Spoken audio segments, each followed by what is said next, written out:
और इस बीच एक बड़ी खबर आपको बता दें, सिडनी टेस्ट में टीम इंडिया की करारी हार की खबर सामने आ रही है। बॉर्डर गावस्कर ट्रॉफी पर 3-1 से ऑस्ट्रेलिया ने अपना कब्जा जमा लिया है। 10 साल के बाद बॉर्डर गावस्कर ट्रॉफी को हार गई है टीम इंडिया।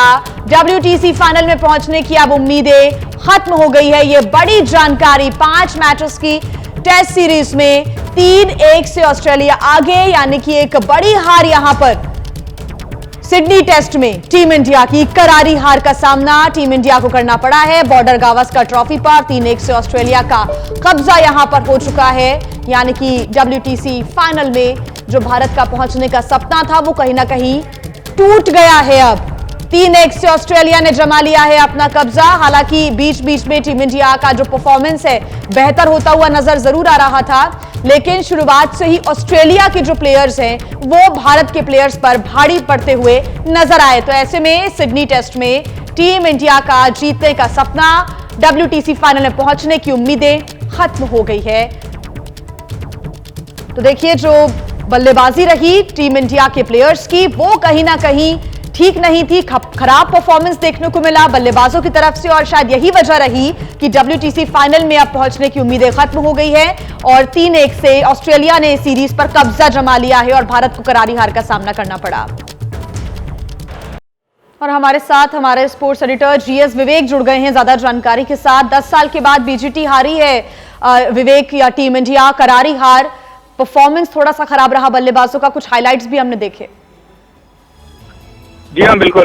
जब जसप्रीत बुमराह एक ऐसे खिलाड़ी थे जिसने भारत को बॉर्डर गावस्कर ट्रॉफी में बरकरार रखा, और आज जब वो बॉलिंग करने के लिए नहीं आए तो वो डिफरेंस साफ दिखा कि बाकी हालांकि प्रसिद्ध कृष्णा और सिराज ने थोड़ी बहुत कोशिश जरूर करी, लेकिन वो जो एक साइकोलॉजिकल एडवांटेज था भारत के पास, क्योंकि जसप्रीत बुमराह अगर इस पिच पर, सिडनी के इस पिच पर अगर जसप्रीत बुमराह दूसरी इनिंग में बॉल डालते तो मैं दावे के साथ ये कह सकता था कि भारत ये टेस्ट मैच और बॉर्डर गावस्कर ट्रॉफी रिटेन कर सकता था, लेकिन ऐसा नहीं हुआ। चोट के कारण बस जसप्रीत बुमराह नहीं आए।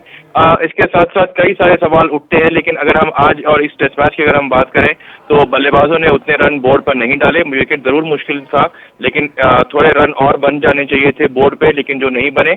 और उसके बाद चौथी इनिंग्स में भारत को साफ यहाँ पर कमी खली जसप्रीत बुमराह की, क्योंकि अगर वो मैदान पे होते तो शायद इस टेस्ट मैच का रिजल्ट कुछ और होता। यानी कि एक बार फिर से विवेक, सिलेक्टर्स, कोच और कप्तान के बीच की जो एक संयुक्त रणनीति होती है उसमें कुछ कमी जरूर नजर आई इस बार विवेक। देखिए, दूसरी पारी में जिस तरीके से भारत उतरा बैटिंग करने के लिए, यशस्वी जायसवाल ने काफी तेज बल्लेबाजी करी, शुभमन गिल भी एक एग्रेसिव शॉट खेलने की कोशिश करते हुए आउट हुए, ऋषभ पंत ने बहुत ही तेज तरार यहाँ पर पारी खेली। तो कोशिश जरूर थी कि एग्रेशन के साथ दूसरी इनिंग में खेले, लेकिन कुछ ऐसे बल्लेबाज जरूर थे और कुछ ऐसी रणनीति जरूर थी।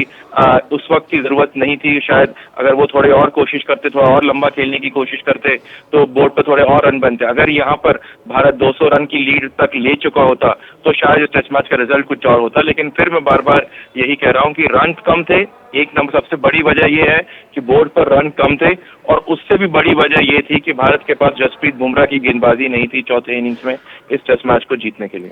और अगर हम ऑस्ट्रेलिया की परफॉर्मेंस की बात करें विवेक, तो शुरुआत से ही कुछ ना कुछ ऐसा देखने को मिला कि ये हावी हो रहे हैं प्लेयर्स भारत की टीम पर भी। ऑस्ट्रेलिया की परफॉर्मेंस की अगर हम बात करें तो देखिए, टिपिकल सिडनी वाला पिच नहीं था। सिडनी के पिच में हमेशा हमको ज्यादा टर्न देखने को मिलती है, लेकिन यहाँ पर स्पिनर्स का तो रोल बिल्कुल ना के बराबर था। और तीसरा दिन है आज, और उसके बाद भी अगर हमने देखा कि 50वें ओवर के बाद, 60वें ओवर के बाद ये कुकुबुरा गेंद फिर भी सीम कर रहा था, ऑफ द विकेट मूव कर रहा था, काफी ज्यादा घास इस पिच पर छोड़ी हुई थी।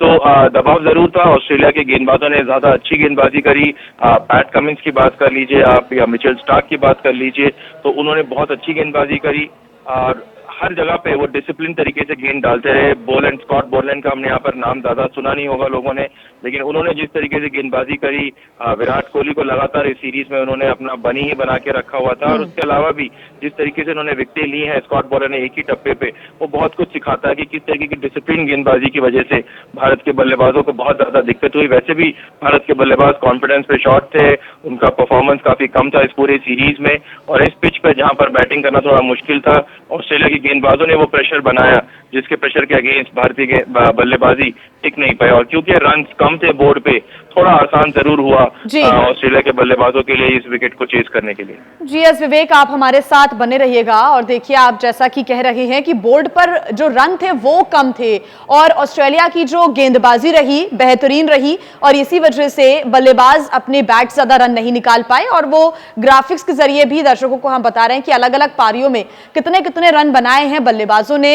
17 रन और 6 रन विराट कोहली ने बनाए, तो रविंद्र जडेजा के बैट से 26 और 13 रन ही निकल सके। अलग अलग बैट्समैन की अगर हम बात करें तो शुभमन गिल 20 और 13 रन बना पाए, नीतीश रेड्डी 4 रन और एक पारी में तो 0 रन बनाकर वो आउट हो गए।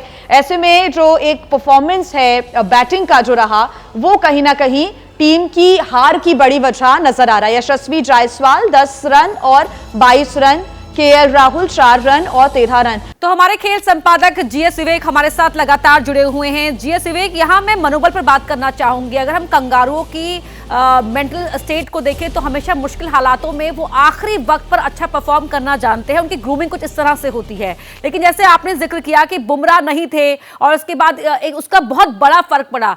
ऐसी परिस्थितियों से हम कब तक उबरना सीख पाएंगे? क्या ड्रेसिंग रूम में जो टॉक्स हुई उनका असर पड़ा मनोबल पर? जी हाँ, बिल्कुल ऐसा हो नहीं सकता कि ड्रेसिंग रूम में इतनी सारी चीजें चल रही हैं और उसका असर प्लेयरों के दिमाग में नहीं चल रहा कि उनको जब आपको डर लगता है आउट होने से, तो आपको डर लगता है कि आप कहीं एक गलती करिए आप बाहर ना बैठ जाएं, तो वो डर जो है आपको दिखता जरूर है मैदान पर। और जिस तरीके से आप खेलते हैं, ऋषभ पंत को हमने देखा कि पहली पारी में किस तरीके से वो खेल रहे थे और दूसरी पारी में वो किस तरीके से खेले।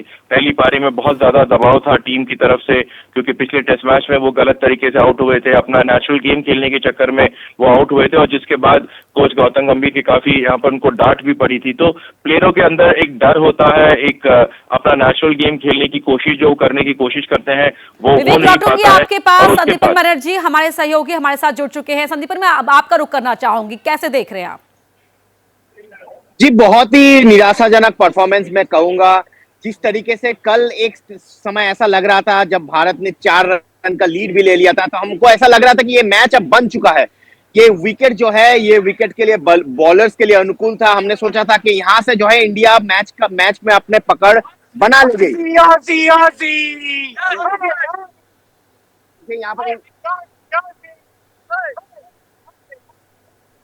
फॉर्चुनेटली वहां से हमारे प्लेयर्स, जब हमारे पास मौका था वहां से कमबैक हमारे प्लेयर्स नहीं कर पाए। सिर्फ ऋषभ पंत का एक इनिंग्स छोड़ दे तो बाकी किसी भी बैटर से हमें जिस तरीके की एक पेशेंस दिखाने की जरूरत थी, उस तरीके का जिस तरीके का गेम इस विकेट के हिसाब से दिखाने का जरूरत था, वो देखने को नहीं मिला। आज बॉलिंग में बॉलर्स ने भी बहुत निराश किया है। ऑफकोर्स जसप्रीत बुमराह नहीं थे, लेकिन जसप्रीत बुमराह के अलावा भी अगर आप बॉल टप्पे पे डालते, बॉल अपने लाइन और लेंथ पे डालते, तो मुझे लग रहा है कि और भी ऑस्ट्रेलिया को मुश्किल होती है चेज करने के लिए रन। लेकिन आज हमने बॉलिंग में भी बहुत निराश किया है। बिल्कुल, हमने बॉलिंग में निराश किया है और 10 साल बाद कंगारुओं ने ये जो जीत है वो हमारे टीम इंडिया के मुंह से छीन ली है। अब आगे हम काफी इंपॉर्टेंट सीरीज का सामना करने जा रहे हैं। संदीपन जी, आगे तो देखिए, अभी टेस्ट क्रिकेट तो भारत को अभी मिड जून तक खेलना नहीं है। अभी जो है फोकस रहेगा व्हाइट बॉल पे। लेकिन टेस्ट क्रिकेट का रोड मैप मुझे लग रहा है कि बीसीसीआई की तरफ से बहुत जल्दी जो है इसके ऊपर डिसीजन लिया जाएगा। कुछ सीनियर खिलाड़ी के ऊपर डिसीजन जो मुझे खबर मिल रहा है कि खबर लिया जा सकता है उनके टेस्ट फ्यूचर के ऊपर। तो अभी बहुत कुछ जो है इंडियन क्रिकेट में नेक्स्ट मैं कहूंगा कि 15 दिन में आपको बहुत कुछ देखने को मिलेगा, बहुत कुछ बदलाव भी हो सकते हैं। बिल्कुल, तो बहुत सारे बदलाव देखने को मिल सकते हैं। सिडनी से हमारे सहयोगी संदीपन बैनर्जी हमारे साथ जुड़े। संदीपन, बहुत शुक्रिया आपका इस पूरी बातचीत के लिए। जीएस विवेक, आपका भी धन्यवाद।